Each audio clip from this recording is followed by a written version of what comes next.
Guys, got any questions for Zach or Augusto?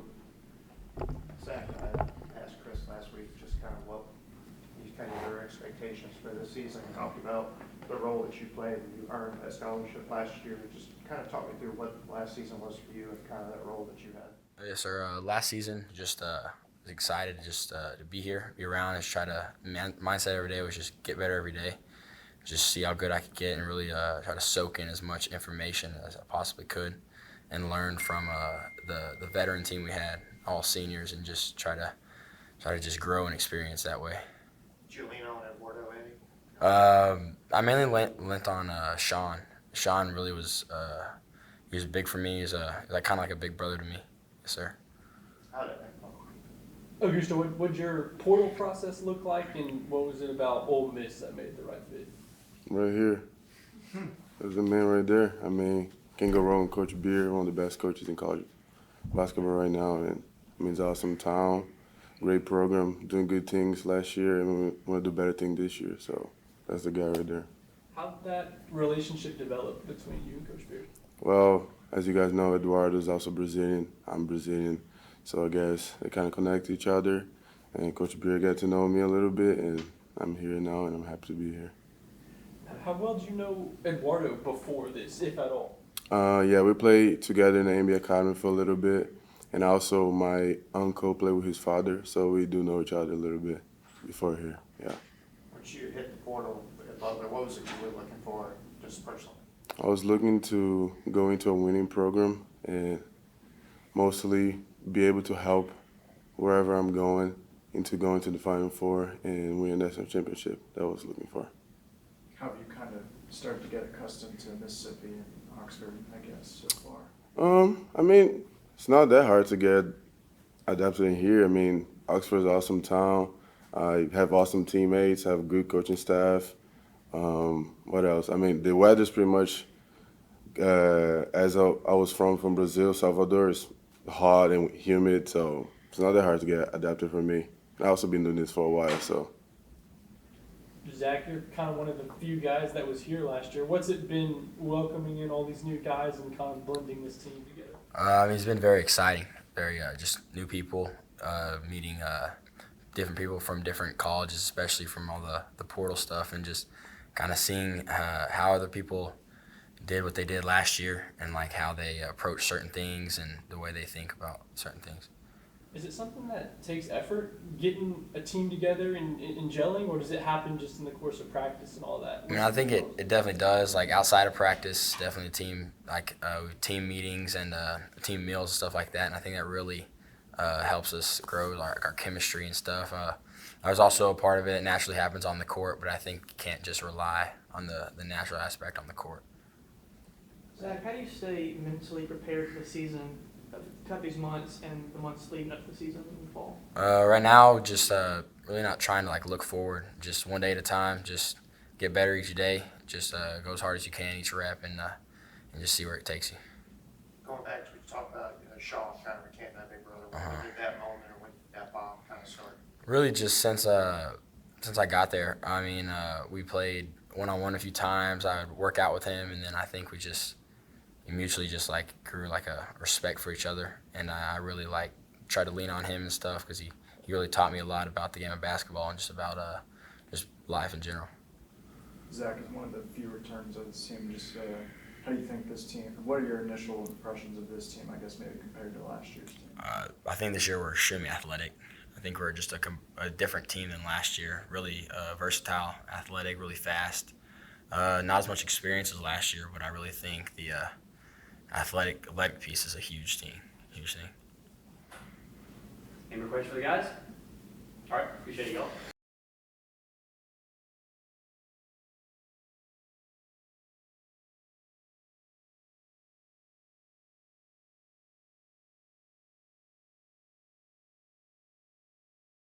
How have you seen Malik maybe evolve or grow more into a leadership role from March to where we are now? Yeah, I think it's early, but I think Malik's trying. I think we had some really good postseason meetings with him that kind of bled into the early summer. And so what I would say, I actually met with Malik today one-on-one for a while. and just complimenting him on his effort. You know, like if you're going to make some improvements and if you're going to make some changes, the first thing is you have to want to embrace that. And it's one thing to sit around and talk about it. It's a whole other thing to actually try to execute it on a daily basis. But I think he's working on just kind of his maturity in terms of, you know, handling success and handling adversity. He's working on trying to be a leader in his own way. And really that all starts with relationships with his teammates. So I think it's very visible that he's a returner. It's very visible that he's been in this program before. And so I'm proud of him. He's had a good first week in terms of just trying some new things. Last year as a new player, as you can imagine, you're just trying to survive. You know, you're taking it all in. This year he seems to be a little bit more confident in himself, not pressing so much on the court and off the court. And he's doing a good job getting to know his teammates early on. Augusto kind of just pointed at you why he came to Oxford, but what's, from your perspective, that relationship looked like so far to bring here? Yeah, I really like Gusto. You know, he's another one of these guys basketball doesn't define.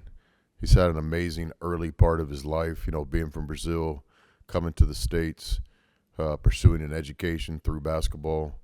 So he's somebody I have a lot of respect for. The first conversations we had weren't kind of typical player coach, portal recruiting. We obviously talked about basketball, but we talked about other things. I think he has a chance to be one of the leaders of this team because of his composure. Doesn't seem to get too high or too low. He's earning our trust. At the same time, we're trying to earn his trust as well. But he appears to be a guy that, you know, if he tells you he's going to do something, he's going to try to do it. You can have a grown man conversation with him. Basketball is just really intrigued. He's really a positionless player. He's got size. He can also stretch the floor like Dia and other guys that can shoot the basketball. He brings a confidence about him. You know, we're looking for guys that know how to win. We're looking for guys that have been coached. And Thad Matta at Butler, in my opinion, is one of the best coaches in college basketball, period. I don't have a personal relationship with Coach, but I think there's some respect there. And speaking to him about Gusto, he said some pretty strong statements, you know, that he believed in him as a young player. Gusto had some adversity with some injuries, never was able to play a full season. So we're hoping he can have his most healthy year of basketball. But I think he can really help this team because he can play different positions. He's a mature guy. He's a big part of what we're doing here. Just a week into the summer drills here, just your early thoughts on Corey Chest and what he's going to bring for you. Yeah, I think Corey, you know, two different ways to look at Corey. You look at him as an SEC transfer that had some real moments in the league as a young player, which is really hard to do. Or you can look at the other side of the coin where he's still a young player himself, you know, just a sophomore in the SEC. So there's a role for him. There's some urgency for him to contribute on a daily basis and be a big part of our team this year on the court. But we're also spending a lot of time and effort on player development and developing his game, both physically and mentally, where, you know, we'll see where he ends up. So it's always a good thing to have young talent in your program that can also contribute physically while they're still trying to kind of grow into being a player. Athletic guy. He's got some competitiveness to him. You know, he's a real player development guy. He's got to work on his skill level. And he embraces that. I don't want to speak for him, but one of the decisions I think for him to come here was kind of the vision that we laid out for him, not only day one or season one, but also the future. He's an athletic guy. He's a great teammate. All the guys, myself included, enjoy being around him. But like Zach said, you know, his athleticism is a game changer. He can do some things that other guys can't do. So it's really that, you know, two sides of the coin. You know, what can he do to help us today? And then where could this guy be in the future if he works on his game? You mentioned Gusto having a chance to lead, but could this team have two Brazilian leaders? Was Klafke kind of the expectation for him, or what do you need from Klafke this year? Yeah, there was a lot there. What was the question? Gusto could be a leader. Could Klafke, the other Brazilian, could he do it too, step into that role kind of more? Yeah, for sure. So, you know, every team has leaders in different ways. I think a lot of times when you think of the leader, you think of Tom Brady or Kobe Bryant. There's no denying that leadership is special. but every guy on the team has to be a leader in his own way. So first thing that we try to explain to the players, I really believe this, is, there's no leader if there's not followers. Like Tom Brady, for example, he was studied him a lot this off season, and he said it himself in several interviews over the years. It's like, I get the identity of being the quarterback. It comes with the job, but, I can't lead if other guys don't want to follow. And so, certainly understanding that with the players. So what most people might perceive as our leader, the captain, whoever goes out there and shake hands with the other team's player and does the coin flip or whatever. No coin flip in basketball, you know what I'm saying? That guy's not a leader unless he has people in the organization that want to follow. So trying to encourage all these guys to pick and choose their moments and lead in certain ways.